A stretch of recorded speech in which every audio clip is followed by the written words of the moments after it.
Have you ever looked at a picture of the Great Pyramid of Giza and just thought, how? How did an ancient civilization, without the technology we have today, build something so massive, so precise, and so enduring? It's a question that has fascinated humanity for thousands of years. Today, we're going to journey back in time, over 4,500 years ago, to uncover the incredible story behind the last surviving wonder of the ancient world. Forget everything you think you know, because the real history is more amazing than any fiction. Our story begins around 2580 BC, in the heart of ancient Egypt's Old Kingdom. A powerful pharaoh named Khufu ascends to the throne. Like the pharaohs before him, Khufu wanted to secure his place in the afterlife. For the ancient Egyptians, death wasn't an end, but a transition to an eternal journey with the gods. To ensure a successful passage, the pharaoh needed a tomb that was not only a secure resting place for his mummified body, but also a grand statement of his divine power, a stairway to the heavens. Khufu's ambition, however, went far beyond any of his predecessors.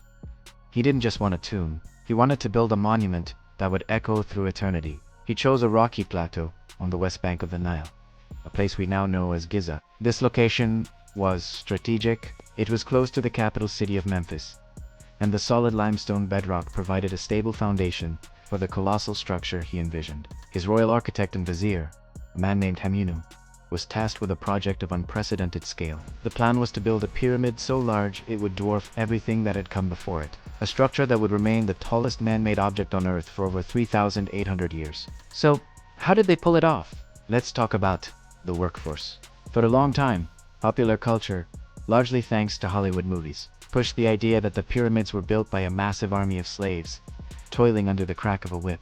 But modern archaeology tells a very different story. Excavations of a nearby workers' village have revealed that the builders were skilled Egyptian laborers.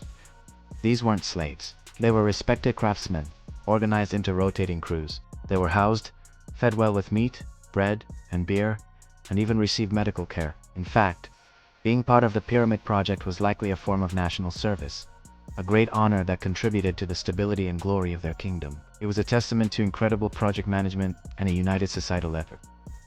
Now for the materials. The core of the pyramid is made of about 2.3 million limestone blocks, quarried right there on the Giza Plateau. Each block weighs an average of 2.5 tons. That's about the weight of an SUV. Think about that for a second. Millions of these massive blocks, cut and moved by hand. For the outer casing, a finer, white Tura limestone was used. This stone was quarried from across the Nile and brought to the site on boats. When it was new, this casing would have been polished to a brilliant white, reflecting the powerful Egyptian sun. The pyramid would have shone like a giant jewel in the desert. Sadly, most of this casing was stripped away in later centuries to build other structures in nearby Cairo.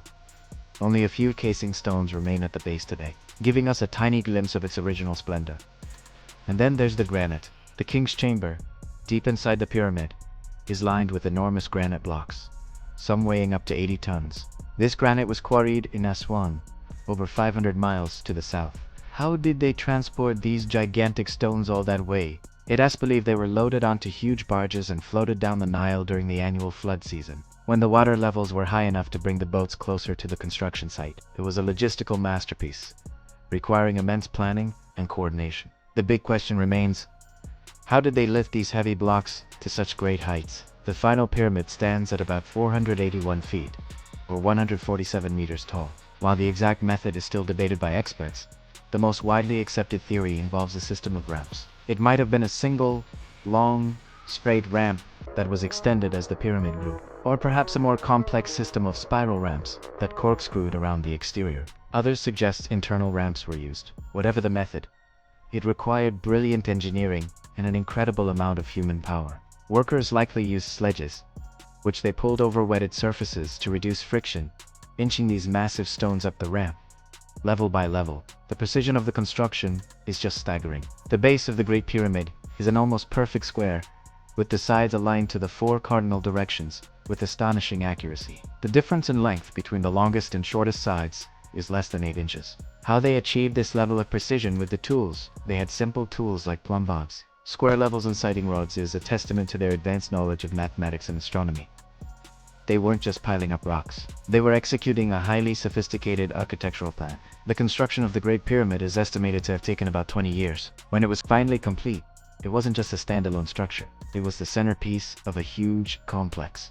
This included 2 temples to Khufu, 3 smaller pyramids for his queens, a causeway connecting the temples, and a mastaba field where relatives and high-ranking officials were buried. The entire site was a bustling city of the dead, designed to serve the pharaoh in his eternal life. After Khufu's death, his body, prepared through the intricate process of mummification, was placed within the sarcophagus in the king's chamber, deep within the pyramid's heart.